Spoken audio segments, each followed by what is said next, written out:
Welcome back to Daily Drive. I'm Jamie Butters with Kellen Walker.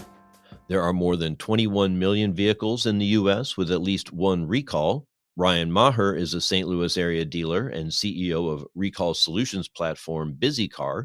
He spoke with Automotive News senior editor Dan Shine about the top recall issues manufacturers are experiencing and how service departments can take advantage of these customer visits to build trust and loyalty. Ryan, thanks for joining me on the Fixed Ops Friday edition of Daily Drive. Great to be with you, Dan. Thanks for having me. So start us off telling a little bit about, you're a dealer. You're also a business owner with BizzyCar. Tell me first a little bit about your dealership, where you are, what kind of brands you sell, and then how BizzyCar came to be. So I'm a third generation dealer. My grandfather actually started off as a Volkswagen distributor not too long after World War II. And our family's been at this for about 70 years. We're based in St. Louis, Missouri on the franchise dealership side, all imports. And my brother's our general manager and president. He does a fantastic job running all the stores.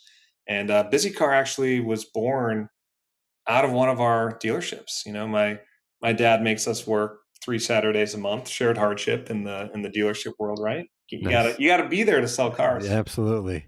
My brother and I got an email from one of our OEM partners telling us that we had a recall problem. And it was a really painful email to get on a Saturday. And we didn't really have a tool or a process to identify which of these vehicles they were talking about. And on a whim, we went to Auto Trader and started looking up vehicles in our PMA on used car lots that had recalls. And we made $40,000 our first month, just going out to other dealerships and finding vehicles. And that's how BizzyCar was born. And 5 years later, over 1,500 dealers and adding about 100 a month. Wow. I want to back up just a minute. When he said you have a recall problem, meaning that you're not able to identify cars that are under recall, and there should be some better way for that to be signaled to you, made apparent to you. Yeah, so it's easy on new cars. Ownership information is pretty good for those first 3 years that the consumer owns the vehicle, but that second and third owner is really tough. If they're buying a used car from us, or if they're buying a vehicle from maybe a used car lot or something like a CarMax, it's tough to get that owner information. And the dealers are responsible in our PMAs. The manufacturers have it as our UIO count as a vehicle that we're responsible for repairing the recall on, but we don't have the contact information anymore. And that's the hardest part is you can go out and get the owner information, but you don't have the cell phone number. And that's where we come in. That's where it's really powerful for us to be able to not just have that information, but then leveraging our artificial intelligence, we do all of the outreach and the scheduling. We make it so simple. And so there's 2 pieces to this. When we say you have a recall problem, you gotta have the right information. And that's why we're partnered with the OEMs. We work with OEMs like Ford and Toyota and Nissan, et cetera, over 20 brands. And I want to say, when you say you've got your BizzyCar hat on now. I got my BizzyCar hat on. Yeah. not your dealer hat. Got it. We have about 80 employees spread throughout the United States and Canada. And we operate throughout North America. And we're reaching out to those customers that have the recall, and then we're really making the customer experience elegant. We're making it really, really simple for the consumer to say yes. And we do that through text messaging, through email, through phone call, all digital means. We do not do anything through traditional snail mail.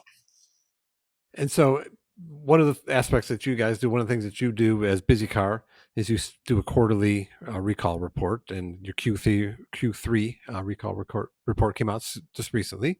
The good news, I think they're down, recalls are down maybe 4% year to date from compared with 2023. Bad news, that still means 21 million and change vehicles with a recall on them. What are some of the takeaways? What are some of the numbers that you saw in Q3 that interested you? Yeah, so over 6 million vehicles recalled in Q3 this year. Last year, in all of 2023, we recalled almost 34 million vehicles. We're on track this year to do less than that, which is great as an industry.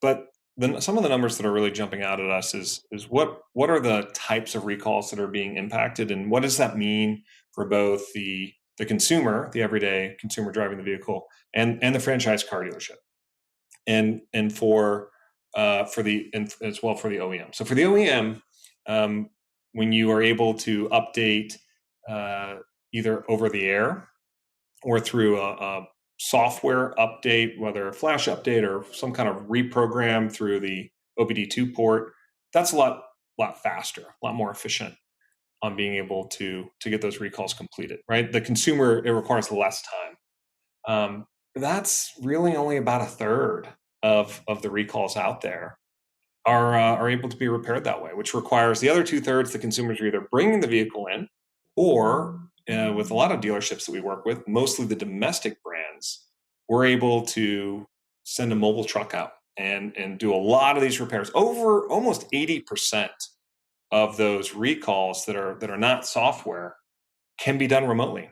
And what I mean remote, I mean through pickup and drop off, or through a mobile service truck. And it's a great customer experience when that happens. Yeah, it's the convenience is just great to come to your office and Huge. don't have to bother with it. I'm curious too about what you see as kind of what are kind of the top issues. I know airbags for the longest time, were kind of the top component. But it seems as cars get more sophisticated, a lot more bells and whistles, the electrical components are kind of winning the day, as they say.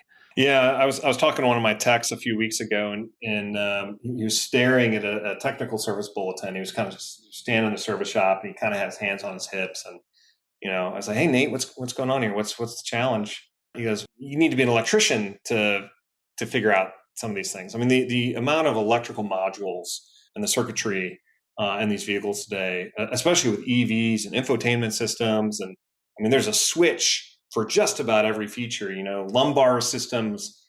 There's just complications. And these features, these cars are getting really complicated.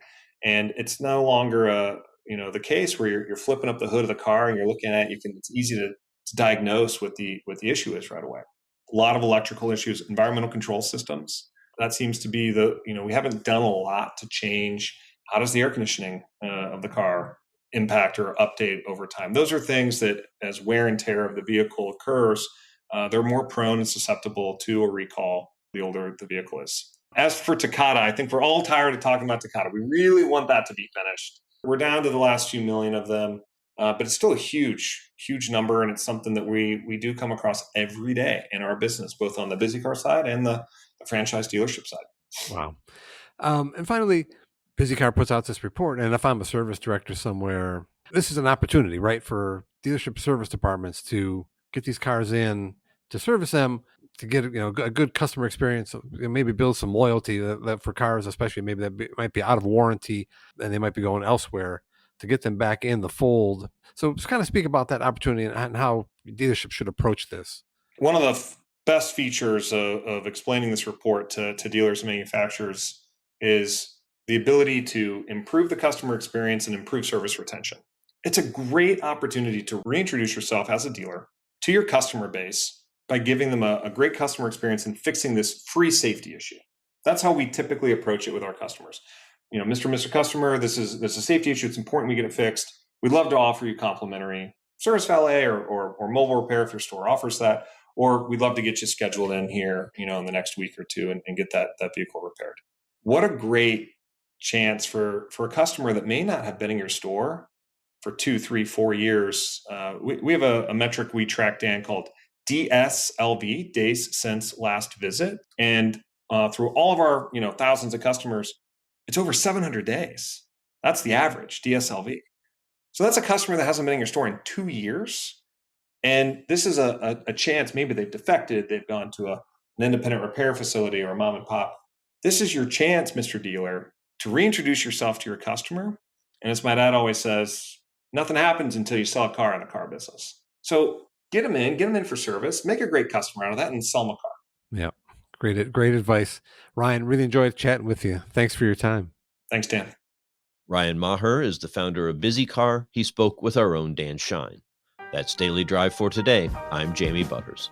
And I'm Kellen Walker. Thanks to Automotive News executive producer Jake Neer, as well as our own Pete Bigelow for his reporting for today's podcast. You can get the latest news on service and parts, sales results, and everything happening in the auto industry at autonews.com.